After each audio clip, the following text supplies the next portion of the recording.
Where to start building your art career? Let's talk.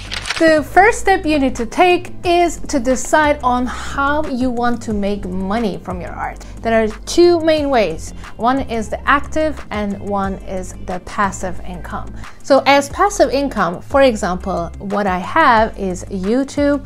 I also have my video lessons on Patreon. I have affiliations from Amazon. You can find it down below if you want to check out my store. All the materials I use, I have them in my Amazon store, and if you buy from them, I get a certain type of commission. As active incomes, I do artist coaching, one-on-one coaching, I sell my artwork, and I also give workshops. So deciding on how you want to make money from your art, maybe at least choosing one active and 4 passive income streams would be a good start for you. The second most important step is leaving the hobbyist mindset. Switching from hobbyist to entrepreneur mindset is a huge change. Now you need to think about not only creating art, but also making profit out of it. Let me give you an example. Let's say you have multiple links on your Instagram bio. You have your website, you have your Patreon, you have your Etsy link where you make your sales from, you have your website. Did I say website? You have your LinkedIn, you have your Facebook. So in this list, how do you order your links? As a hobbyist, probably you wouldn't care much, but as an entrepreneur, you know that whatever you're making profit from needs to go to the top. For example, your Etsy could be the first one, your Patreon could be the second one, and maybe your Facebook will be the last one. Because according to the research, people tend to click on the things at the top of the list first, and sometimes they don't even go to the bottom of the list. Another example, if you're giving your art to your friends and your family as gifts, then that means you're not an entrepreneur. Nobody will take you seriously if you do that. So you need to take yourself seriously first so that others will understand that, oh, she's doing this professionally now. So let's say your friend said, oh, that's a beautiful drawing. Can you give it to me?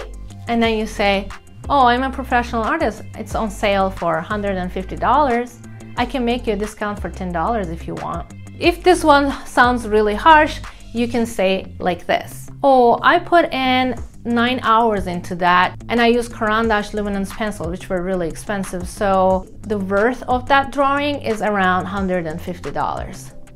If your loved ones really love you, they will want to support you, not rob you. The third step is to create a name for your business. It needs to be a professional name that represents you and your values, and also it needs to be searched easily on Google and Instagram. If you have special characters or if you have symbols in your names, it will be really difficult to be found on Google results. After you know the name, after you know what you're exactly going to do with your business, then you should register your business in your state. You can also register your business as DBA, and if you are willing to do LLC, then you can definitely take that route as well. I will talk about all these options in another video. Number 4 is also a big step. Writing your business plan. I know we are not a company, but we are still a small business owner. We have our own business, we have a business name, we are selling, we are paying taxes, so definitely we are a business. If you are the hobbyist and you're turning into an entrepreneur, let's say artrepreneur, then you need to have a business plan. What is a business plan? You need to lay down what's your vision, what's your mission, what is your client profile, which is really important. Because if you don't know what your client profile is, then you won't be able to do good marketing, and then you won't have any sales. In the upcoming weeks, in another video, I will explain how to find your ideal client profile. In business plan, you also talk about a niche. So niche means what you want to focus on. I see that some artists do every kind of work: oil painting, soft pastels, they do watercolor, and also some charcoal work, because we are creatives. Like, we want to play with the paint and play with the pencils, right? And we love creating different things. But when it comes to selling, when it comes to making money out of something, let it be creating an online course or creating a YouTube channel, it is good to have a niche. My niche is portraits, for example. I see the importance of business plan with my clients because their mindset before the business plan and after the business plan is completely different. This is something you need to work on too. After your business plan is ready, then the next step comes. Let's be honest, you cannot do everything at the same time. You want to sell, you want to take commissions, and then you want to create your online art course, let's say. Because they require different kinds of steps, different kinds of effort and energy, it's going to be really difficult for you. I tried. Failed miserably. So you need to prioritize your tasks. Which one comes first? I would pick the most profitable one first so that I can start making money. Let's say you want to create an online course. What is your priority in that online course? Where are you gonna start? I think you should create a first content list. After your content list, you need to decide on the platform, which platform is the best for you. You need to do some research there. And then you have to do research about law so you can type up your policies. So many things you can see. These take time, and creating your website takes time. If you want to sell your artwork, putting them on a platform takes time. But which one will make you more profit in the short term, you should start with that one. I work a lot on my clients' social media platforms because they really need to look professional. If you're a professional artist, that needs to reflect on your social media. Your brand, your vision, your mission, and your personality needs to show on your professional account. Another important thing, you need to have a logo and a website, because a website cannot be like a social media account, right? It creates accountability, it creates trust between you and your clients. So definitely every professional artist needs to have a professional website. This also brings another issue, which is a logo. I know maybe you're thinking, oh, Ece, it's too much, I'm just an artist. But no, you're not just an artist, you're trying to become a brand. Every brand needs a logo. The next step is creating a realistic time schedule. If you can create a time schedule that shows when you can have free time, when you can have time with your family, when you should be working on your, let's say, book or your online course, when you should be producing more artwork, then you will at least have a plan. You will at least have an idea how many, for example, artwork you can produce in a month. You need to be realistic, not optimistic, not pessimistic, but very, very realistic when you're creating your time schedule. Because once you feel like you cannot really follow the schedule you did, then the demotivation comes. In order to keep yourself motivated, don't hang on to that schedule too much, but at the same time, have it hang somewhere very, very close to you so you can see it every day. I have some suggestions. I have some different kinds of techniques that you can follow. They will all come in a different video. But for now, please know the importance of creating a time schedule for yourself and trying to stick with it. The next step is so important: lead generation and nurturing your leads. How you should create lead generation, this is something I keep talking about in my coaching program, is so important. Where are you going to find your clients? Where are you going to find your customers? If you want to sell your art, if you want to get commissions, if you want to sell your online course, where are your clients hanging out? Like, how can we reach out to them?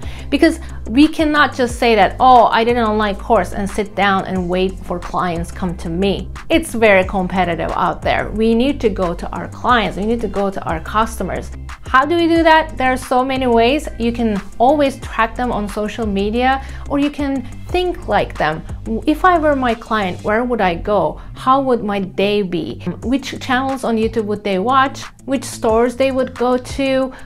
What kind of hobbies they would have, so that I could kind of relate to them and I could hang out where they're hanging out. I could just go there and do networking. I can go to the Facebook groups. I could do lots of things if I knew my client profile. In our business plan, we already had decided on our client profile, so we know their age, we know their marital status, we know their gender. So now we can go to those groups and all those networking events or wherever they're hanging out, whatever they are liking to do, and show ourselves out there.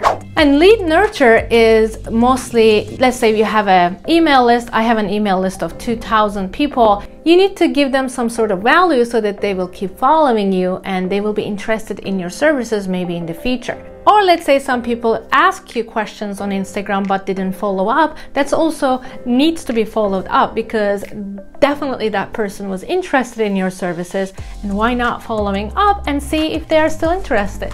See, again, hobbies mindset to entrepreneur mindset. The very important next step is spreading the word.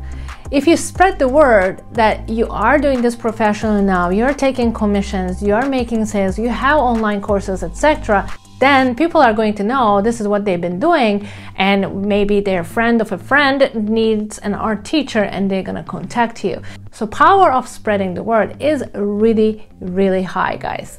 When you meet new people at a party, at dinner, or at a networking event, definitely tell them what you're doing and maybe give your Instagram account or your website or your contact number. Don't hesitate to tell people what you do.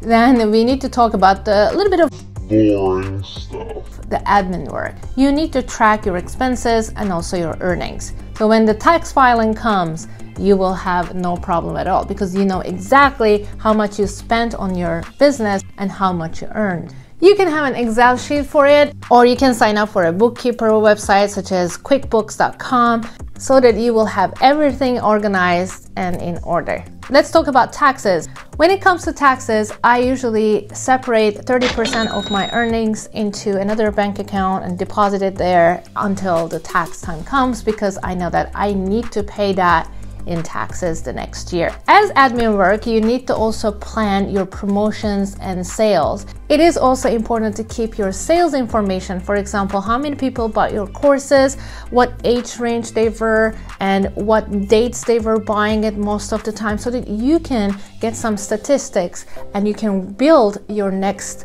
launch around it, or let's say next year's strategy around this data.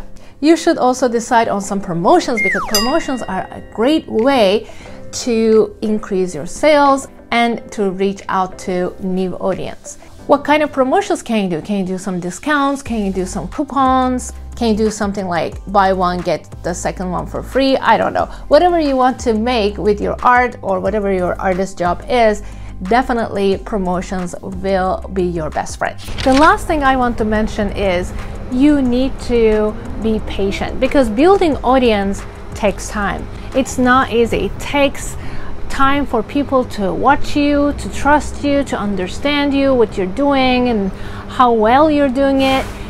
Because of that, at least for a year or two, you will need to be patient and focus on lead generation.